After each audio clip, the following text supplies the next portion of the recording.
하나님의 말씀 사도행전 28장 1절에서 15절입니다. 교독하겠습니다. 우리가 구조된 후에 한즉 그 소문 멜리데라 하더라. 비가 오고 많은 참에 원주민들이 우리에게 특별한 동정을 하여 불을 피워 우리를 다 용서하더라. 바울이 담은 한 묶음을 거두어 불에 넣으니 뜨거움으로 말미암아 독사가 나와 그 손을 물고 있는지라. 원주민들이 이 짐승이 그 손에 매달려 있음을 보고 서로 말하되 진실로 이 사람은 살인한 자다. 바다에서는 돌을 받았으나 공기가 그를 살지 못하게 함이로다 하더니 바울이 그 짐승을 불에 떨어버리매 조금도 상함이 없더라. 그들은 그가 죽든지 혹은 갑자기 쓰러져 죽을 줄로 기다렸다가 오래 기다려도 그에게 아무 이상이 없음을 보고 그리고 생각하여 말하되 그를 신이라 하였다. 이 섬에서 가장 높은 사람 고블리오라 하는 이가 그 근처에 토지가 있는지라. 그가 우리를 영접하여 사흘이나 친절히 머물게 하더니 고블리오의 부친이 별명과 이 집에 걸려 도리를 바울이 가서 기도하고 그 위에 안수하여 낫게 하네. 이러므로 섬 가운데 다른 병든 사람들이 와서 고침을 받고 부활한 대로 우리를 대접하고 그날 때에 그리스도를 세우시리라. 석 달 후에 우리가 그 섬에서 겨울을 날 알렉산드리아 배를 타고 떠나니 그 배의 머리 장식은 디오스쿠르라.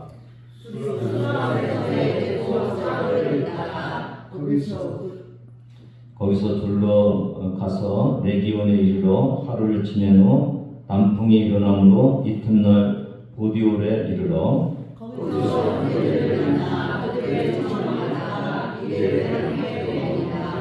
그래서 우리는 이와 같이 노하러 가니라. 그곳 형제들이 우리 소식을 듣고 학교로 간다는가 트레이스 하게르네까지 가져오니 바울이 그들을 보고 하나님께 감사하고 담대한 마음을 얻으니라. 이 도착하기까지 유라 불로 광풍으로 파산 위기에 있었고 또 스르디스 모래톱이라고 그랬죠. 거기에 걸려서 난파당할 위험 속에서 두려움에 떨었습니다. 이들은 구원의 소망마저도 포기하고 있었습니다. 그러나 이 배는 세상 사람을 태우고 가는 데가 아니라 로마의 복음을 들고 가는 이방인의 사도 바울이 타고 있는 배였습니다. 배를 뒤집어 놓을 자연현상이 이 배의 미래를 결정하는 것이 아니라 배에 탄 사도 바울이 이 배의 미래를 결정하였습니다. 우리는 세상의 위험과 환난의 미래를 맡긴 자들이 아니라 우리 때문에 하나님은 세상의 위험 환난 속에서도 세상을 안전하게 지켜주시는 분이십니다. 우리에게 무슨 선한 일이 일어났느냐가 문제가 아니라 중요한 것은 우리가 하나님께 어떤 존재인가가 더 중요한 것을 알 수가 있습니다. 교회가 있고 성도가 있기 때문에 이 세상이 안전하게 돌아가는 것입니다. 우리나라 여러분 지금 상황을 보면 굉장히 어렵죠. 트럼프가 관세 전쟁, 또 북한과 중국과 러시아의 그 강대국이 코앞에 있고, 그다음에 기술 전쟁 있죠, 기후 전쟁 있죠, 인구 절벽 있죠. 그러나 교회만 하나님 앞에 올바로 서 있으면은 하나님께서 이 모든 것을 이기게 하실 줄 믿습니다. 아멘. 사도 바울이 탄 배는 하나님의 보호하심으로 멜리데라는 섬에 무사히 도착하게 됩니다. 1절 같이 읽습니다. 우리가 구조된 뒤에 앉은 그 섬은 멜리데라 하더라. 가고 싶어서 갔어요? 아니면 어쩔 수 없이 도착한 것이에요? 어쩔 수 없이 막 밀려서 도착했죠. 그래서 이 사람들이 멜리데에 가겠다고 간 것이 아니라 도착한 후에 그 섬이 멜리데인 것을 알았다고 그렇게 써 있습니다. 2절을 같이 읽습니다. 비가 오고 아리탕에 원주민들이 우리에게 특별한 동정을 하여 불을 피워 우리를 다 영접하더라. 이 지금 풍랑에 막 밀려서 메리데 섬에 도착하는 이 모습을 조금 더 날씨를 이렇게 그려주는데 뭐가 오고 있었다고요? 비가 오고 있었고 날씨는 어땠다고요? 차가웠거든요. 날씨는 차가웠어요. 그러니까 여러분 한번 생각을 해보세요. 막 떠내려고 가고 있는데 날씨도 춥고 비도 오고 얼마나 추위에 떨고 있겠어요. 또 하나 떨고 있는 게 뭐예요? 살 가망성이 없으니까 그 두려움에 또 떨고 있었을 거 아니에요. 추위에 떨고 두려움에 떨고 있는 그런 상태에서 이렇게 도착을 한 거죠. 이 모습을 보면서 원주민들이 이제 특별한 동정을 그들에게 하는 거죠. 그래서 뭐를 피워줬다고요? 불을 피워줬어요. 불을. 참 얼마나 원주민들의 따뜻한 이 환영에 감사가 넘쳤겠는지 그런 생각이 드는데 이게 다 누구의 은혜입니까? 하나님의 은혜죠. 하나님의 은혜입니다. 3절 같이 읽습니다. 바울이 나무 한 묶음을 보고 그에 넣으니 뜨거움으로 말미암아 독사가 나와 그 손을 물고 있는지라. 그러니까 원주민들이 추우니까 동정을 해서 이렇게 불을 피워놨는데 거기에 누가요? 사도 바울이 나무 한 묶음을 집어넣는 순간 뭐가요? 독사가 누구를 물었어요? 사도 바울을 물었어요. 그러니까 뜨거운 데다가 자기를 집어넣으니까 뜨거워하면서 안 들어가려고 여기를 물어버린 거죠. 매달려 있는 거죠. 참 이게 왜 사도 바울이야? 그런 생각 들지 않아요? 왜 사도 바울이야? 이게 아마 사도 바울이 얼마나 동정심이 갔겠어요. 그렇게 막 즐거울 위협 속에서 아둥바둥하고 이제는 도착해 있는 사람들을 보면서 그 사람들을 섬기고 싶은 마음이 있었던 것 같아요. 그래서 한 묶음의 나무를 갖다 집어넣는데 물어버리는 거예요. 독사가.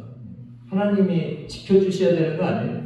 하나님이 안전하게 지켜주셔야 되는데 하필 왜 사도 바울을 물게 하셨는지. 때로 우리는 신앙생활하면서 이해할 수 없는 상황들이 우리에게 와요. 왜 접니까? 왜 제가 이렇게 어려움을 당해야 됩니까? 그런 생각들을 하실 때가 있어요. 4절 같이 읽습니다. 원주민들이 이 짐승이 그 손에 매달려 있음을 보고 서로 말하되 진실로 이 사람은 살인한 자로다. 바다에서는 구주를 받았으나 공의가 그를 살지 못하게 하리로다 하더니. 독사가 바울의 손에 딱 물고 있는 것을 보면서 이 사람들은 어떤 생각을 했어요? 너 이제 죽는다. 독사한테 물렸으니까 뭐 죽구나 그랬는데 아마 죽는다는 생각을 한 것 같아요. 그러니까 너는 아마 살인한 자로서 이렇게 오고 있으니까 공의로운 하나님 신이 그냥 놔두지 않았을 거다. 그래서 물었을 거다. 그렇게 생각을 하는 거죠. 5절 6절 하시겠습니다. 바울이 그 짐승을 불에 떨어버리며 조금도 상함이 없더라. 그들은 누가 던지 혹은 갑자기 쓰러져 죽을 줄로 기다렸다가 오래 기다려도 그에게 아무 이상이 없음을 보고 돌이켜 생각하여 가로되 그를 신이라 하더라. 왜 하필 바울인지가 밝혀지고 있죠? 이걸 보면서 하나님은 가장 힘든 시기에 하나님의 사람을 가장 빛나게 하시는 분이세요. 그렇죠? 바다에서도 다 죽을 위기에 있었는데 사도 바울을 탁 등장시켜갖고 사도 바울을 띄워주시잖아요. 하나님의 사람을 탁 빛나게 해주시잖아요. 지금도 독사에 물려갖고 이제 다 죽어가는 것 같이 이렇게 보이는 사도 바울이 아무 일도 없게 빛나게 해주세요. 하나님. 그러니까 우리가 힘들고 어려울 때 이것도 하나님의 무슨 뜻이 있겠지 그렇게 기대하셔야 돼요. 그렇죠? 뜻이 있잖아요. 이게 왜 바울을 물었어? 그렇게 우리가 질문할 수 있는데 바울을 물음으로 인해서 바울의 가장 뛰어나고 빛난 모습으로 이렇게 올라가는 그런 모습을 볼 수가 있어요. 오늘 저와 여러분 믿음 안에서 우리의 고난은 우리를 주님께서 높여주시는 어떤 복을 이렇게 쌓이는 고난으로 복을 쌓는 그런 것일 수 있다는 것을 다시 한번 생각하시면서 고난도 하나님의 은혜임을 고백하시는 저와 여러분 되기를 바랍니다. 우리는 그래서 위기를 통해서 하나님을 드러내기 위한 하나님의 도구가 저와 여러분인 것을 알 수가 있습니다. 그러니까 우리도 이 상황, 위기의 상황이 올 때 좌절하거나 불평하지 말고 누구를 초청해 드려야 돼요? 하나님 이 상황에서 하나님 영광 받으세요. 하나님 이 상황이 좌절의 순간이 아니라 하나님을 드러내는 영광의 순간이 될 수 있는 도구가 되게 해주세요. 그렇게 여러분 기도하시는 여러분 되기를 바라요. 그러면 하나님이 주님 사도 바울을 그렇게 또 올려주시는 그런 모습을 볼 수가 있어요. 신앙생활은 그 인생을 역전시키는 그런 모습을 우리가 볼 수가 있어요. 제가 이틀에 한 번씩 이렇게 옥천 시내에 이렇게 자전거를 가지고 돌아다니는데 2층에 학원이 하나 있는데 거기 그런 문구가 있어요. 여전할 것인가 역전할 것인가. 당신들 성적 그냥 여전하게 그냥 살 것인지 아니면 여기 이 학원에 와서 역전시켜서 성적이 좋을 것인지 그 문구예요. 아주 좋은 문구죠. 여러분 신앙생활은 위기를 역전시켜서 기회로 만드는 역전생활이에요. 아멘이시죠? 역전생활이에요. 우리가 그냥 그 어렵고 힘들 때 여전히 그냥 거기서 주저앉아 있는 것이 아니라 주님 안에서 역전의 은혜를 누리시는 여러분 되기를 바랍니다. 하나님은 역전시켜 주시는 분이에요. 근데 6절에 보니까 아니 그 공의의 신이 독사를 통해서 살인자를 벌주는 줄 알았는데 끄떡도 없잖아요. 그러니까 이 살인자에서 뭘로 딱 표현해? 사도 바울이 신. 어이구 신이네 신. 독사에 물려서도 안 죽네. 그런 거예요. 근데 사실 여러분 이게 사도 바울에게는 굉장히 영광스러운 그런 반응인데 이게 믿는 우리에게는 위기예요. 왜요? 이게 하나님이 하셨어요? 아니면 사도 바울이 뭔가 능력이 있어서 한 거예요? 그냥 독을 사도 바울이 어떻게 한 게 없잖아요. 하나도. 그냥 하나님이 지켜주신 거잖아요. 맞죠? 근데 사람들은 하나님을 볼 수 없으니까 누구에게 이걸 높이는 거예요? 사도 바울. 야, 저 사람이 능력 있고 저 사람이 신이기 때문에 살아났다 그렇게 여기고 있는 거예요. 그때가 가장 신앙인들한테 위기예요. 사실. 여러분 뭔가 신앙생활하고 그러면서 응답받고 그러면서 내 의가 자꾸 나타날 때 그때가 제일 위험한 때야. 사람들이 신앙 기도 열심히 하더니 그거에 응답됐네 막 이러면서 우리의 의를 자꾸 높이려고 할 때 그때가 위기야. 어떻게 하셔야 돼요 여러분? 내가 한 것이 아니라 하나님이 했습니다. 이 고백을 해야 되는 거예요. 근데 사탄은요 우리 신앙생활에서 우리를 자꾸 높이려고 해요. 그래서 쓰러뜨리려고 하는 거예요. 여러분 우리는 늘 주님의 은혜로 살아가는 존재임을 고백하시기를 바라요.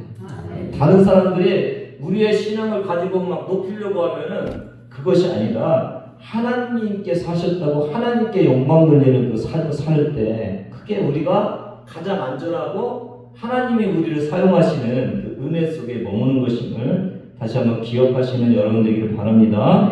7절 같이 읽습니다. 이 섬에서 가장 높은 사람 복을 이루어야 하는 이가 그 근처에 토지가 있는지라 그가 우리를 영접하여 사흘이나 친절히 머물게 하느니. 떠내려 갔어요. 그죠? 그래서 멜리데 섬에 이렇게 도착을 했어요. 그러니까 사람의 힘으로 거기 도착한 게 아니죠. 어딘지는 모르지만. 그렇죠? 그냥 갔어요. 근데 그 근처에 누구의 토지가 있었다고요? 그 섬에서 가장 높은 사람 보블리오라는 사람의 토지가 거기 있어서 그 초청을 받고 거기서 환대를 받는 거예요. 여러분 하나님이 하시는 거예요? 사람이 하는 거예요? 우연이에요? 아니면 하나님의 인도하심? 하나님의 저는 하나님의 인도하심이라고 봐요. 네. 8절 같이 있습니다. 보궐리오의 부친이 열병과 이질에 걸려 누워있거늘 바울이 들어가서 기도하고 그에게 안수하여 낫게 하며 이러므로 섬 가운데 다른 병든 사람들이 와서 고침을 받고 후한 예로 우리를 대접하고 떠날 때에 우리 쓸 것을 내주셨다.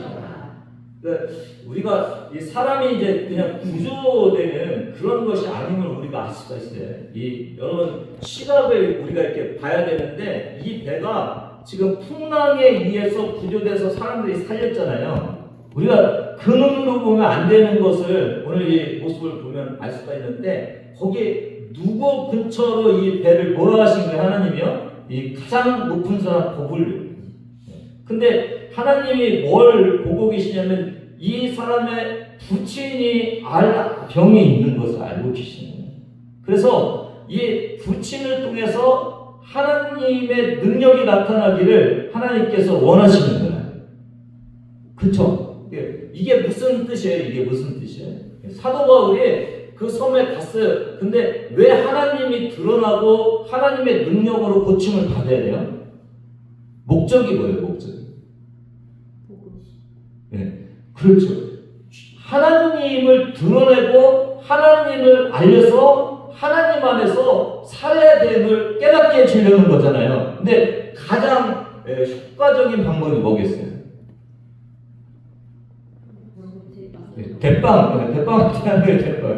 대빵에 그 부친을 아버지를 딱 낳게 해주면은 소문이 빠르겠어요, 안 빠르겠어요? 빠르다니까. 이게 하나님의 어떤 계획과 섭리 속에서 이게 이루어지고 있는 것을 우리가 알 수가 있어요. 그렇죠? 그리고 목적은 뭐라고요? 그냥 아픈 사람 고쳐주고 환대했으니까 그냥 고쳐주는 것이 아니라 진짜 하나님의 복음이 들어가서 그 섬 지역에 있는 사람들이 구원받기 원하는 하나님의 그 인도하심이 여러분 느끼실 수 있으신가요? 그렇죠? 있으시죠? 이게 하나님의 은혜와 인도하심이 늘 이 복음 죽어가는 영혼을 하나라도 살리려는 그 목적 속에서 움직여가고 있다는 것을 우리가 알 수가 있습니다. 그리고 뭐를 했다고 그랬어요? 안수해서 낳겠다고 그랬죠. 안수. 그냥 낳는 거랑 안수해서 낳는 거랑 어떤 차이가 있나요? 그냥 낳으면은 아마 자기네 신들이 다 캐줬다고 그래요. 그쵸? 그냥 낳으면은 이게 아버지가 아파갖고 막 계속 자기네 신들한테 기도하고 있는데 다 깨졌다고 그럴 거예요. 근데 사도 바울이 딱 안수해서 나오니까 누가 고치신 게 딱 드러나는 게 하나님. 그러니까 저와 여러분은 그렇게 쓰임 받는 거예요. 그러니까 여러분이 필요한 거예요, 하나님이. 그러니까 여러분이 하시는 것을 통해서 하나님이 드러나는 거예요. 그렇죠? 교회가 해야 하나님이 드러나죠. 여러분 그리스도인이 세상에 나가서 뭔가 착한 일을 하면 하나님이 드러나는 거예요. 그냥 착한 일을 하면은 세상 사람 중에 한 사람이 착한 일을 했다 그러는데 교회가 착한 일을 하면 누가 드러난다고요? 하나님. 그리스도인이 착한 일을 하면 그리스도인이 드러나는 것이 하나님이 드러나니까 하나님은 우리를 사용하시고 우리는 하나님의 손전도구예요. 맞죠? 여러분? 우리가 해야 돼요. 우리가. 세상 사람이 하는 거랑 우리가 하는 거랑 틀려요. 우리가 하면은 하나님을 드러낼 수 있는 귀한 도구가 될 수 있다는 것을 알 수가 있어요. 이게 두 가지죠. 나를 통해서 하나님의 능력이 흘러가게 해야 되는 거예요. 그렇죠? 여러분, 내가 내 힘으로 누군가를 돕는 것이 아니라 나를 하나님이 사용하셔서 하나님의 사랑과 능력이 흘러가게 해야 되는 거예요. 그래야 하나님의 하나님 되심을 세상 사람들이 알 수 있는 거죠. 그렇죠? 교회는 내가 사는 것이 아니라 하나님께서 내 안에 계심을 드러내는 곳이다. 그리스도인은 내가 누군가 착한 일을 하는 누군가에게 착한 일을 하는 것이 아니라 나를 통해서 하나님의 사랑이 보여지게 하는 그런 도구라는 것을 저와 여러분이 다시 한번 깨달으시면서 이 안수에서 고치시는 주님. 여기 꼭 사도 바울이 필요한 이 모습을 보면서 오늘 저와 여러분도 세상에 내가 필요합니다. 여러분이 필요한 거예요. 여러분이 주님이 하셨다고 증거해 줄 수 있는 여러분을 하나님이 필요하신다는 사실입니다. 11절 같이 읽습니다. 석 달 후에 우리가 그 섬에서 겨울을 난 알렉산드리아 배를 타고 떠나니 그 배의 머리 장식은 디오스코로라. 여러분 그 성경책에 보면 디오스코로 1번 이렇게 돼 있죠. 뭐라고 돼 있어요? 제우스의 쌍둥아들. 그러니까 신 똑같은, 제가 보니까 뭐 카스토로랑 폴룩스 이 두 신인데 쌍둥이 신이에요. 그 당시에 바다에서 안전을 지켜주는 신으로 그렇게 섬기고 있었던 거죠. 그러니까 이 배에는 머리에 뭐를 딱 놓은 거예요? 신을 표시하고 가는 거예요. 그러니까 이 배는 누가 우리를 안전하게 지켜준다고 그렇게 이들이 믿고 있는 거예요? 신이, 자기네는 신. 근데 여러분, 이 배는 선원들을 안전하게 지키는 그런 배예요? 아니면 바울을 싣고 가는 복음의 배예요? 그쵸? 이 배는 그 선원들을 안전하게 하는 것보다는 복음을 싣고 가는 복음의 배예요. 그쵸?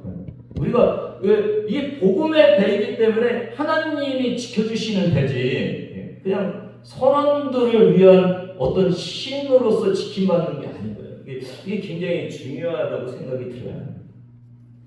이게 멜리데라는 곳이요, 오늘날 몰타라고 그러네요. 몰타. 이 몰타가 무인도까지 해갖고 뭐 6개의 섬이 있는데 세상에서 지금 가장 작은 나라. 근데 이게 제주도 면적의 6분의 1 정도 되고 인구는 45만 명 정도 된다고 그래요. 근데 이 미국의 월간 잡지인 인터내셔널 리빙에서 2007년도 1월에 세계에서 가장 살기 좋은 곳으로 이 몰타를 발표했대요. 1년 중에 300일 이상이 맑은 날씨. 1년 내내 파랗고 날씨가 화창한 그 나라가 이 멜리데 섬인 거예요. 그러니까 그냥 떠내려가는 것이 아니라 하나님이 밀어서 가장 좋은 곳으로 안전하게 갈 수 있도록 하시시는 거예요. 그러니까 그렇게 좋은 천연 항이니까 여기에 많은 그 배들이 와서 겨울을 지냈을 거 아니에요. 여기에 저장과 보관할 수 있는 곳도 있다고 그러는 거예요.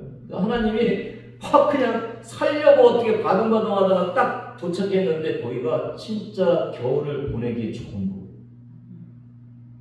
은혜죠. 은혜죠.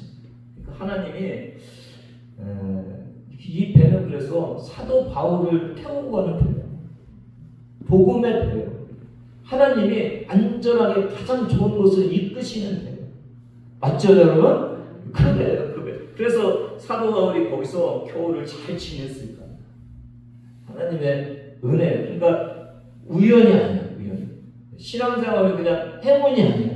하나님의 은혜입니다. 아멘. 하나님의 은혜. 오늘 저와 여러분도 참 이게 사도 바울 같이 귀한 존재이면 하나님이 이렇게 보호해 주시는 거예요. 이렇게. 여러분 재산 귀하면은 어떻게 더 보호하죠? 비싼 거 더 아끼죠. 차도 막 쓰는 차가 있고 좀 비싼 차가 있어요. 비싼 차는 더 조심하죠. 여러분 하나님 앞에서 여러분이 존귀하게 쓰이면은 하나님 여러분 존귀하게 여기셔요. 맞죠? 사도 바울 같이 이렇게 그냥 떠내려가는 것이 아니라 진짜 좋은 겨울을 지내기 좋은 곳을 인도하시는 것을 우리가 볼 수가 있습니다. 12절부터 14절까지 같이 있습니다. 수라 부사에 들고 사흘을 타다 거기서 물러와서 에디온에 이르러 하루를 지내고 남풍이 일어나므로 이튿날 오디올에 이르러 거기서 형제를 만나 그들의 청함을 받아 이베를 함께 먹으니라. 그래서 우리는 이와 같이 로마로 갑니다. 고생하셨습니다. 수라, 부라, 레키온, 보디올 이름도 모르는 것인데 혹시 제가 뭐 지도가 있네 지도를 보시면 이렇게 볼 수가 있죠. 이렇게 지중해를 통해서 이렇게 쭉 올라가는 그런 모습을 볼 수가 있는데 저는 이거 수라우라에서 3일 있다가 또 레기온에서 하루 있다가 뭐 보디올로 가고 뭐 이런 것보다는 저의 그 딱 들어오는 것 중에 하나는 뭐냐면 14절에 거기서 누구를 만나요?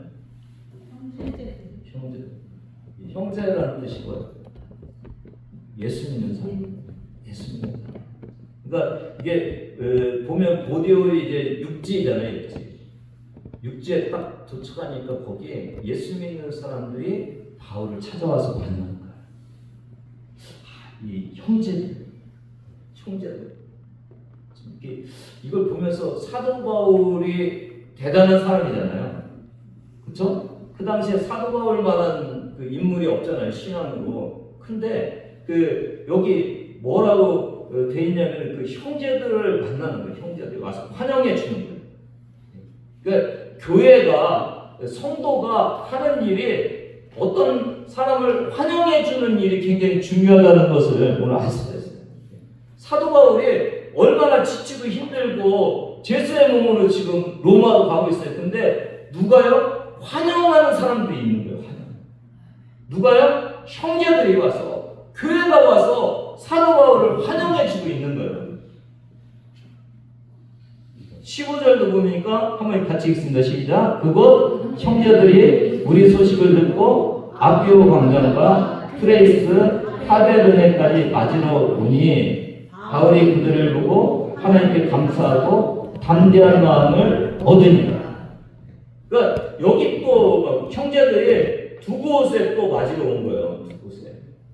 그러고 나서 맞으러 오니 바울이 그들을 보고 어떻게 했다고요? 하나님께 감사하고 마음에 뭐가 있었다? 담대함이 있었다는 거예요. 사도 바울 하면은 뭐 혼자 그냥 놔둬도 충분히 하나님 안에서 은혜 받고 이기고 나갈 수 있는 하나님의 종이잖아요. 그쵸? 근데 누가 사도 바울에게 하나님께 감사할 수 있는 그 힘을 누가 주는 거라고요? 형제들.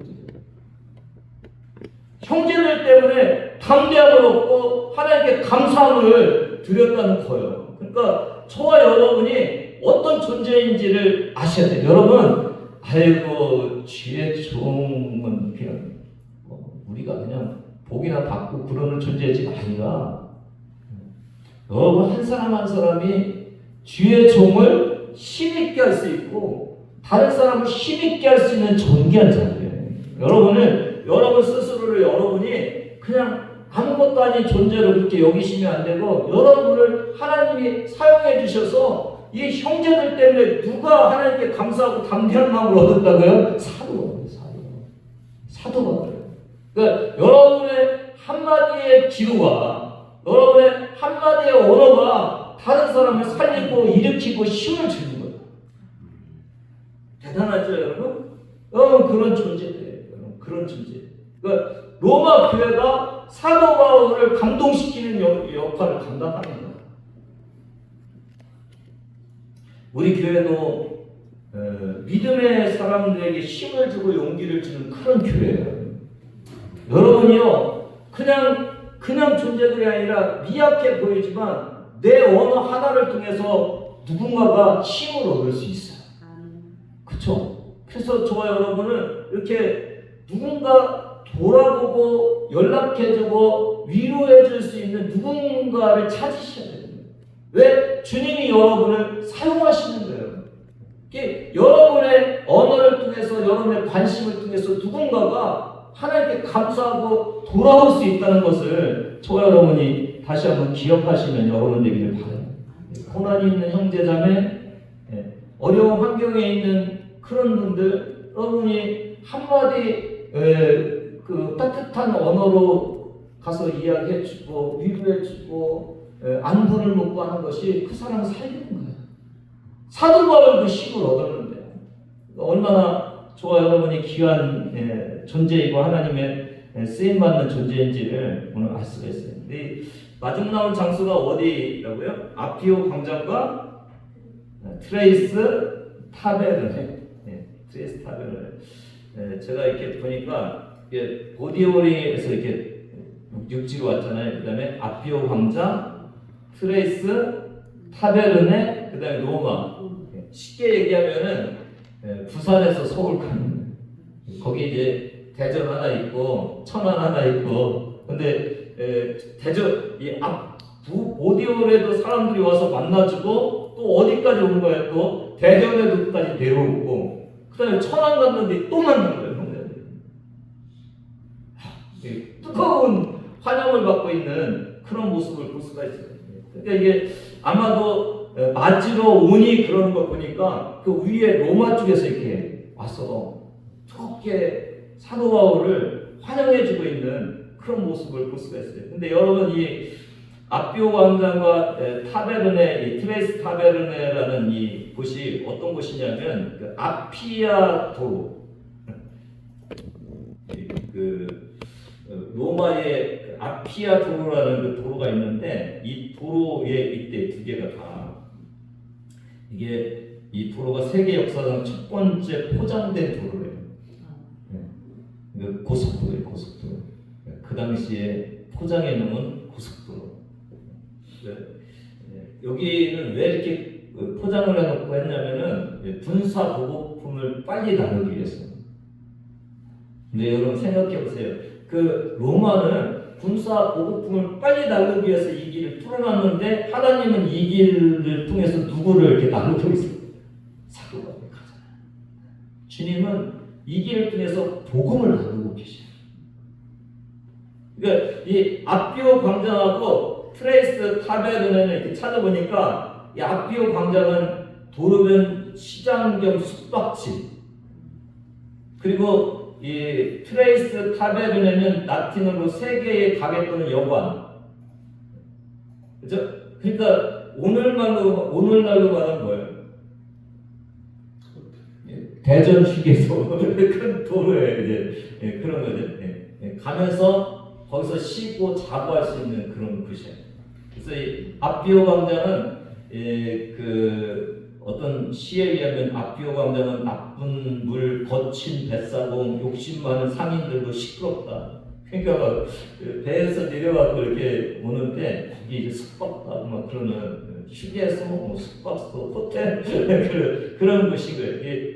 두 개가 다 그런 곳이에요. 그러니까 휴게소마다 누가 와 있는 거예요? 그리스도인들이 와갖고 사도 바울을 막 환영하는 거예요. 그러니까 힘을 얻고 감사하는 거예요. 여러분 사도 바울을 보면서 여기 그 맞이하러 왔다고 그랬잖아요. 이 맞이하다라는 그 헬라어가 왕을 영접할 때 쓰는 단어예요. 지금 사도 바울은 무슨 모습으로 지금 로마로 가고 있어요? 죄수. 근데 교회는 사도 바울을 뭐처럼 영접했어요? 왕처럼. 저와 여러분이 힘을 얻고 저와 여러분이 주님 안에서 힘을 얻을 수 있는 것은 세상이 나를 어떻게 보느냐가 아니라 하나님이 나를 어떻게 보고 교회가 나를 어떻게 인정하느냐, 그게 중요하죠.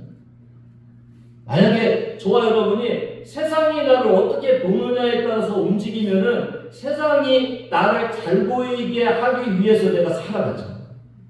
세상이 인정하는 것들을 내가 막 자꾸 조건들을 갖추기 위해서 애쓰는 거예요. 근데 교회가 나를 인정하고 하나님이 나를 인정하는 모습이 나의 진짜 존재 가치라면 우리는 무엇을 하겠어요, 여러분? 하나님이 원하고 교회가 인정해주는 일들을 하고 살겠죠. 그러니까 저와 여러분이 어떻게 사느냐가 굉장히 중요하죠. 사도 바울은요, 세상 사람들이 볼 때는 죄수예요. 근데 하나님이 보고 교회가 볼 때, 형제들이 볼 때는요, 진짜 최고의 하나님의 사자잖아요. 그러니까 왕같이 대접하는 거예요.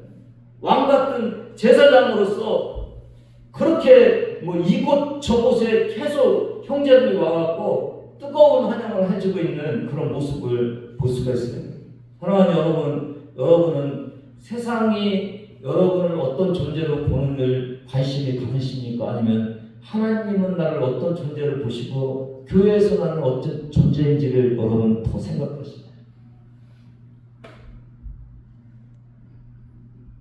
하나님이 우리를 귀하게 사용하시는 그런 존재로서의 저와 여러분이 되기를 더 힘쓰시는 그런 여러분 되기를 바랍니다. 왕같이 영접하는 그 사람들로 인해서 큰 힘을 얻듯이 오늘 저와 여러분도 세상이 우리를 박수 쳐주는 걸로 인해서 힘 얻지 마시고 교회 와서 형제 자매끼리 서로 위로해주고 하나님이 여러분을 위로해주는 그 힘으로 살아가는 거예요. 그래야 끝까지 하나님 안에서 저와 여러분이 승리할 수 있다는 것을 알 수가 있어요. 이걸 보면서 예수님이 나귀 타고 예루살렘에 오르시는 그 모습하고 좀 유사한 모습을 좀 발견해요. 지금 사도 바울이 어디로 가요? 로마로 복음을 전하러 가요. 그렇죠? 근데 무슨 모습이에요? 제수의 모습이에요. 예수님도 그 예루살렘에 가서 제수의 모습으로 십자가에 달려서 우리를 구원해 주시잖아요. 그렇죠? 사도 바울도 제수의 모습으로 로마로 가갖고 로마에 복음을 전하고 그들을 살리는 일을 하는 그 모습이에요. 근데 이 제수같이 보이는 이 모습이 하나님의 형제들에게는 왕같은 존재로 보이는 거예요. 그러니까 예수님이 뭘 타고 가세요? 나귀 타고 왕으로 입성하시는 것 같이 저는 이 사도 바울이 로마로 입성하는 것이 왕같은 제사장으로 지금 입성하는 거예요. 그렇죠? 세상 사람들이 볼 때는 제수 같지만 하나님과 교회가 볼 때는 왕같은 선지자로서 지금 입성하고 있는 이 모습이에요. 여러분 이런 모습을 신앙의 눈으로 볼 줄 알아야 여러분이 신앙 안에서 더 위로도 받고 믿음 안에서 우리가 살아가려고 노력하는 그런 모습인 것을 알 수가 있어요. 여러분 누구 안에서 존귀한 자가 되야 된다면 주님 안에서 교회가 인정하는 존귀한 자가 되고 그 안에서 여러분 인정받을 때 진정한 우리의 삶이 된다는 것을 알 수가 있습니다. 오늘 저와 여러분은 이렇게 존귀한 하나님의 왕같은 제사장들이에요. 맞죠 여러분? 왕같은 제사장으로 늘 인정받으면서 그렇게 담대하게 살아가는 여러분 되기를 주님의 이름으로 축복합니다. 기도하겠습니다. 하나님 아버지 감사합니다.